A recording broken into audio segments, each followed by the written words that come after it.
நம்முடைய கர்த்தராய் இருக்கிற இயேசு கிறிஸ்துவுக்குள் எனக்கு மிகவும் பிரியமான என் அன்பு சகோதர சகோதரிகளே, இந்த நாட்களிலும் கடைசி நாட்களப்பா கொஞ்சம் கவனமாக கவனிங்க. எல்லாத்தையும் டிவியில் செய்தி கொடுக்க வந்திருக்காருன்னு நினச்சிக்கிட்டு இருக்காதீங்க. கேட்க வேண்டிய முக்கியமான ஒரு செய்தி.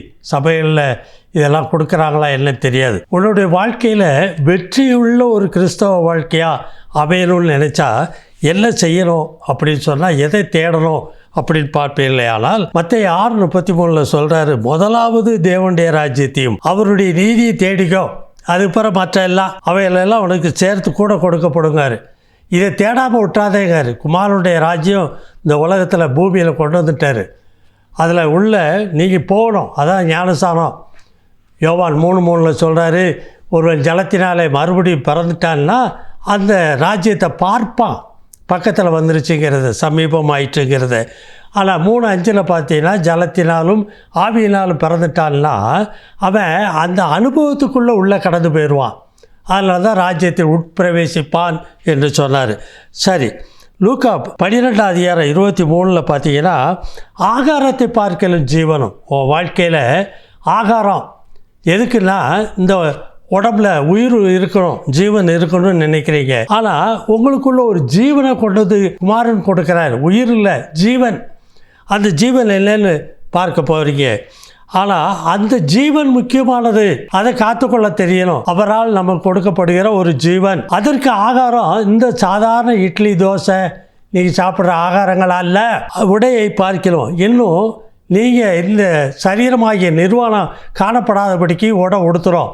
ஆனால் ஆவிக்குரிய நிர்வாணம் தேவனுக்கு முன்பாய் வெளிப்படாதபடிக்கு அநேக வஸ்திரங்களை எல்லாம் குமாரன் கொண்டு வந்து கொடுக்குறாரு. அதையெல்லாம் அணிந்து கொண்டவங்களாக இருக்கணும். அதைத்தான் சொல்கிறாரு.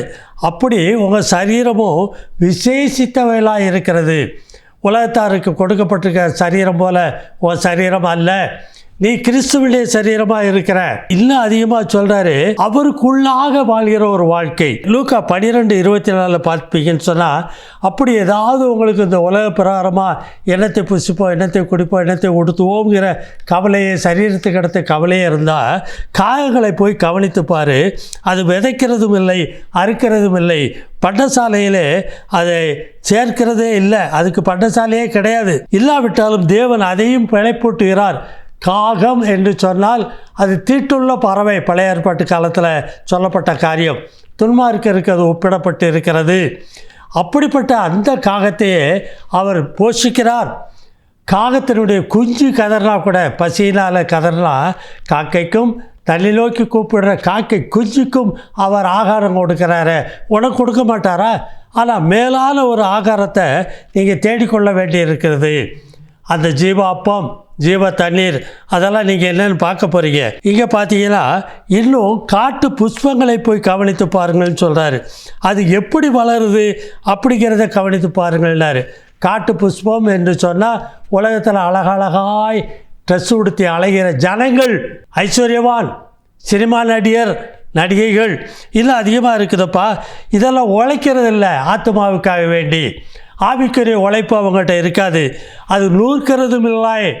ரட்சிப்பின் வஸ்திரத்தை, நீதியின் வஸ்திரத்தை நூற்கிறதுக்கு பாடுகள் உண்டு. அதனால் நிறையா காரியம் இருக்குப்பா. அந்த வஸ்திரத்தை அவனவன் நூற்கிற அளவுக்கு தான் அவனுக்கு அது உடுத்து வைக்கப்படும். நூற்கிறதும் இல்லை. சாலமன் முதலாய் சர்வ மகிமையிலும் அவைகளில் ஒன்றை போலாகிலும் உடுத்தி இருந்ததில்லை. இதெல்லாம் உலக பிரகாரமாக, சரீர பிரகாரமாக அழகாக உடுத்தி அலைகிற ஒரு அனுபவங்கள். அந்த காட்டுப்புள்ள போய் பாரு, அதையே தேவன் உடுத்து வைக்கிறாரே. உள்ளே உடுத்து வைப்பது அதிக நிச்சயம் அல்லவா? இன்னும் சொல்கிறாரு, இப்படி இருக்க அற்ப விசுவாசிகளே, இன்றைக்கு காட்டிலிருந்து நாளைக்கு அடுப்பிலே போடப்பட போகிற காட்டு புல்லுக்கு தேவன் நிவிதமாய் உடுத்து வைத்தால் உங்களுக்கு உடுத்து வைப்பது அதிக நிச்சயம் அல்லவா அப்படிங்கிறாரு. இதெல்லாம் தெரிஞ்சுக்கிட்டு இன்னும் தேடாமல் இருக்கக்கூடாது தேவனுடைய ராஜ்யத்தை. இன்னும் லூக்கா 12:29 எண்ணத்தை உண்போம், எண்ணத்தை குடிப்போம் என்று நீங்கள் கேளாமலும், என்கிட்ட கேளாத, சந்தேகப்படாத, கொடுப்பாரா கொடுக்க மாட்டாரான்னு. என்னப்பா வேதனை கையில் வச்சுருக்கீங்க, எடுத்து பாருங்கள். லூக்கா 12:30 இவைகளை எல்லாம் உலகத்தார் நாடி தேடுகிறார்கள். கண்ணின் நிச்சை, மாம்சத்தின் நிச்சயில் அலைகிற உலகத்தார் நாடி தேடி அலைகிறார்கள். இவையெல்லாம் உங்களுக்கு தேவையான அறிஞ்சிருக்கிறாரு பிதா. இல்லை அதில் 31ஆம் வசனத்தில் தேவனுடைய ராஜ்யத்தையே போல தேடுங்கிறாரு. அப்பொழுது இவைகளெல்லாம் உங்களுக்கு கூட கொடுக்கப்படுங்கிறாரு. குறையா இல்லை, நீங்கள் தேடுறதுக்கும் நினைக்கிறதுக்கும் வேண்டிக் கொள்வதற்கும் மேலாய் கொடுப்பாரு. கர்த்தரிடத்தில் மனமகிழ்ச்சியாயிரு. இதான் சங்கீதம் 37:4. அவர் உன் இருதயத்தின் வேண்டுதல்களை உனக்கு அருள் செய்வார். அப்போ என்ன செய்ய வேண்டியிருக்கு?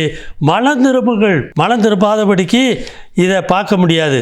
ரோமர் 14:17 தேவனுடைய ராஜ்யம் உலக பிரகாரமாய் மாம்ச பிரகாரமான புசிப்பும் குடிப்பும் அல்ல. அந்த உலகத்து ஜனங்கள் இப்படி அலைகிறது போல நீ அலையாது. அது நீதியை தேடுகிறது. சரீரத்துக்குள்ள, ஆவியில், ஆத்துமாவில், இருதயத்தில், மனதில் நீதி இல்லை. வேத வசன வார்த்தைகள் கீழ்ப்படுகிறதுனால உண்டாகிற அந்த நீதியை தேடுகிறதும் சமாதானமும். உனக்குள்ள சமாதானம் உண்டாகும். மரணத்தை ஜெயிச்சிருப்பீங்க, நீதி அங்கே விளைஞ்சிக்கிட்டே இருக்கும். உள்ள இன்னும் அதிகமாக ஜீவன் அடைந்திருப்பீர்கள். பரிசுத்த ஆவியினால் எப்பொழுதும் வழி நடத்தப்பட்டு அதனால் உண்டாகிற சந்தோஷத்தினால் நிறைந்து இருப்பீர்கள். மார்க் 4:3 சொல்கிறாரு, கேளுங்கள், விதைக்கிற ஒருவன் புறப்பட்டான். இது உங்களுக்கு எத்தனை தடவை நீங்கள் இந்த செய்தியை கேட்டிருப்பீங்க. சில விதை எங்கே தான் விழுந்துதான்? மண் இல்லாத கற்பாறையில் விழுந்தது. சில விதை முள்ளுள்ள இடங்களில் விழுந்தது. சில விதையோ நல்ல நிலத்தில் விழுந்தது. அப்பா அம்மா, தேவனுடைய ராஜ்யத்துக்கு அடுத்த உபதேசம் இதான் விதை. அந்த விதை உனக்குள்ளே எப்படி விழுந்துருக்கு? நல்ல நிலமாக இருக்குதா? கற்பாறையாக இருக்குதா? முள்ளுள்ள இடமா வச்சுருக்கிறியா? மார்க் 4:11 தேவனுடைய ராஜ்யத்தின் ரகசியங்களையெல்லாம் அறிந்து கொள்ளும்படிக்கு உங்களுக்கு அருளப்பட்டிருக்கப்பா. போ, தேடி பாரு, வேத வசன வார்த்தைகளை வாசி. தேவனுடைய ராஜ்யம் அங்கே இன்று இங்கே என்று சொல்லப்படுவதற்கு ஏது வராது. நீ எந்த கூட்டத்தில் போனாலும் தேடி அதை கண்டு கொள்ள முடியாது. அது உனக்குள்ளே இருக்குது. உன் நிலத்தில் புதைந்து இருக்கிற ஒரு பொக்கிஷம். அது ஒரு முத்து. நீ தான் அதுக்கு உள்ளே கண்டுபிடிக்கலாம். கண்டுபிடிச்சா சகலத்தையும் சுதந்திரிச்சுக்கிடுவேன்.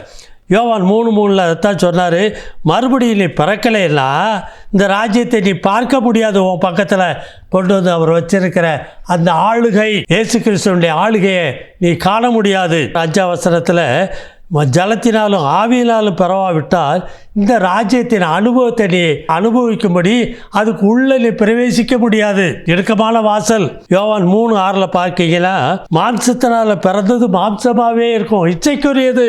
அதனால தான் மறுபடி பிறக்கணும்னாரு. ஆவியினால் பிறப்பது ஆவியாக இருக்கும். அந்த ஆவியினால் பிறந்திருக்கிற ஒரு அனுபவத்தில் தான் ஆவிக்குரிய இந்த ராஜ்யத்தை கண்டு அதை அனுபவிக்க முடியும். மாம்சத்திலிருந்து அதை அனுபவிக்க முடியாது. முற்றிலும் மாற வேண்டி இருக்குது. கொலோசியர் 1:13 இருளின் அதிகாரத்திலிருந்து நம்மை விடுதலையாக்கி தம்முடைய அன்பின் குமாரனுடைய ராஜ்யத்துக்கு அவர் உட்படுத்துகிறார் பிதா. 1 கொரிந்தியர் 1:26 வரைக்கும் வாய்ச்சிங்கன்னா, சகோதரரே, நீங்கள் அழைக்கப்பட்ட அழைப்பை பாருங்கள். என்னையெல்லாம் ரொம்ப கெட்டிக்காரன்னு நினச்சி அவர் குமாரனை அனுப்பி நம்ம தெரிந்து கொள்ளலை, அழைக்கலை. வல்லவர்கள் அநேகர் இல்லை, ஞானிகள் அநேகர் இல்லை. அழைக்கப்பட்ட நேரத்தில் மாம்ச பிரகாரம் இருந்தோம், பலவீனத்தில் இருந்தோம், உலகத்தில் பைத்தியமாக அலைஞ்சிட்டு இருந்தோம், இச்சையில் நடந்துக்கிட்டு இருந்தோம். ஹலோ, இந்த பைத்தியமானவைகளையும் இன்னும் சொல்கிறாரு, இழிவானவைகளையும் வாயினால் சொல்லக்கூடாத அளவுக்குள்ள பாவங்கள், இச்சைக்குரிய பாவங்கள் அகப்பட்டு ஜனங்களே இழிவாய் பேசக்கூடிய அனுபவத்தில் ஒதுக்கி வைக்கப்பட்ட பாவிகள். ஒரு சமாரிய பெண்ணே, ஒரு சக்கையும் கல்லெறிஞ்சு கொல்லணும் கொண்டு நிப்பாட்டி இருக்கிற விபச்சாரத்தில் பிடிபட்ட ஒரு சகோதரி, இவங்களையெல்லாம் அழைக்காரப்பா. அந்த அழைப்பில் நீங்களும் நானும் பெரிய வித்தியாசம் இல்லை. பாவியலாக தான் இருந்தோம், இச்சைக்குரியவங்களாக இருந்தோம். ஆனால் எதற்கு அழைச்சாரு?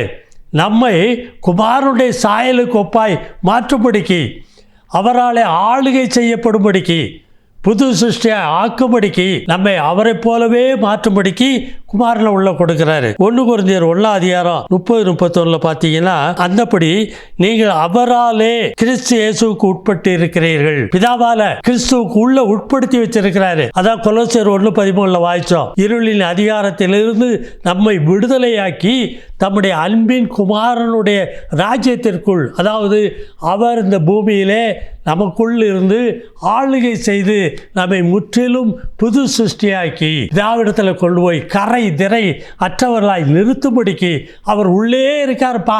இதெல்லாம் அறியாமல் இருக்கிறீங்களே. என்னமோ ஆலயத்தில் போனால் ஏசுநாதரை பார்க்கலாம்னு அலையிறீங்க. நீங்கள் தான்ப்பா அந்த ஆலயம். இந்த ராஜ்யமே உங்களுக்குள்ளே வரணும், ஆவிக்குரிய ராஜ்யம். 1 கொரிந்தியர் 1:30-31 உட்பட்டு இருக்கிறீரே, அவரே தேவனால், அந்த இயேசு கிறிஸ்துவே தேவனால் நமக்கு ஞானமும் உள்ள. அப்பதான் அந்த ஞானம் இயேசு கிறிஸ்துவுக்குள்ள இருந்த ஞானம், அவர் எந்த ஞானத்துல வளர்ந்தாரோ அதே ஞானத்தை முற்றிலும் நமக்கு தாராரு. மாம்சீகத்துல வந்து நம்மை போல வாழ்கிற காலத்துல இருந்த அந்த ஞானத்தை நமக்கு அவரே ஞானமா மாறி, அவரே நீதி, அவரே பரிசுத்தம், அவரே நமக்கு மீட்புமானார். இதான் நிறைவு. இதனால தான் குறைவுகளை எல்லாம் நிறைவாக்குறாரு. பிலிப்பியர் 4:19 என் தேவன் தம்முடைய ஐஸ்வர்யத்தின்படி உங்கள் குறைவுகளை எல்லாம், ஆத்மாவில் உள்ள குறைவு, ஆவி, இருதயம், மனதில் உள்ள குறைவுகள், அசுத்தம் எல்லாவற்றையும் நீக்கி நிறைவுக்குள்ளே கொண்டு வராரு, நீதிக்குள்ளாய். குறைவுகளை எல்லாம் கிறிஸ்து இயேசுவுக்குள் மகிமையிலே நிறைவாக்குவார். மகிமையிலே என்று சொன்னால் கிரியை. நீ விசுவாசித்தால் தேவனுடைய மகிமையை காண்பாய்.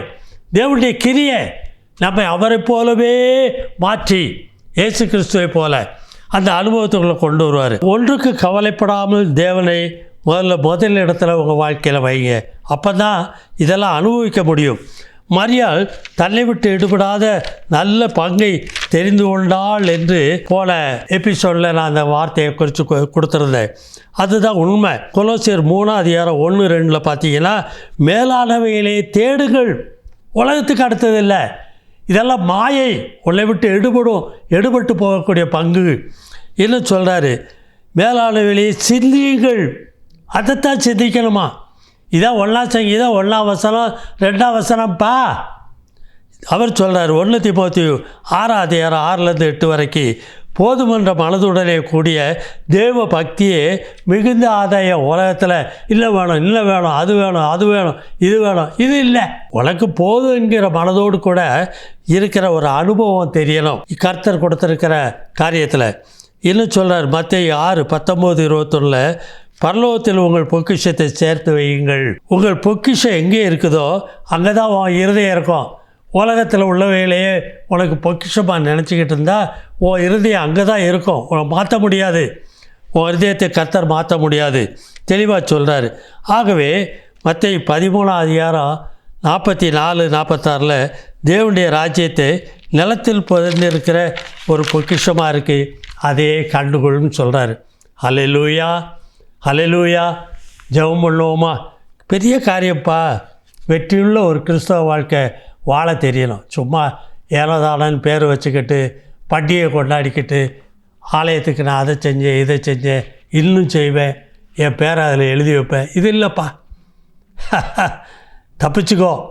வெற்றியுள்ள ஒரு நல்ல வாழ்க்கை வாழ்கிறதுக்கு புத்தி அடை. இயேசு கிறிஸ்துவ அண்டையில் இன்னும் அதிகமாக கிட்டி சேருங்க. ஜெபம் பண்ணுவோம். பரிசுத்தமுள்ள நல்ல பிதாவே, இந்த வேலைக்காக உம்மை துதிக்கிறேன், ஸ்தோத்தரிக்கிறப்பா. தேவனே, இந்த நாளிலும் நாங்கள் கேட்ட உம்முடைய செய்தியின்படி அப்பா, வெற்றியுள்ள ஒரு கிறிஸ்தவ வாழ்க்கை வாழ்வது எப்படி என்பதை குறித்து தேவரே மட்டும் உம்முடைய வார்த்தைகளை எங்களுக்கு தந்தீரப்பா. நாங்களும் வெற்றியுள்ள கிறிஸ்தவ வாழ்க்கை வாழத்தக்கதாய் கிறிஸ்து இயேசுவுக்கு உட்பட்டவர்களாய் இருந்து அவராலே வழி நடத்தப்படுகிறவர்களாய், அவர் மூலமாய் அவர் தருகிற பரிசுத்த ஆவியினாலே புதுப்பிக்கப்பட்டவர்களாய், பரிசுத்தமாக்கப்பட்டவர்களாய் நாங்கள் காணப்படும்படிக்கு எங்களை தாழ்த்தி உடைய கரத்தில் ஒப்புக் கொடுக்கிறோம். கேட்ட ஒவ்வொரு பிள்ளைகளையும் நீர் ஆசீர்வதி. பிள்ளைகளுடைய தேவைகள் எல்லாவற்றிலும் உடைய கரம் கூட இருக்கட்டும்ப்பா. பெரிய காரியங்களை செய்யும். அவருடைய குறைவுகளையெல்லாம் நிறைவாக்கி கொடும். கர்த்தரும் அருமை இரட்சகருமான இயேசு கிறிஸ்துவின் மூலம் ஜெபங்களும் ஜீவன் உள்ள நல்ல பிதாவே, ஆமென்.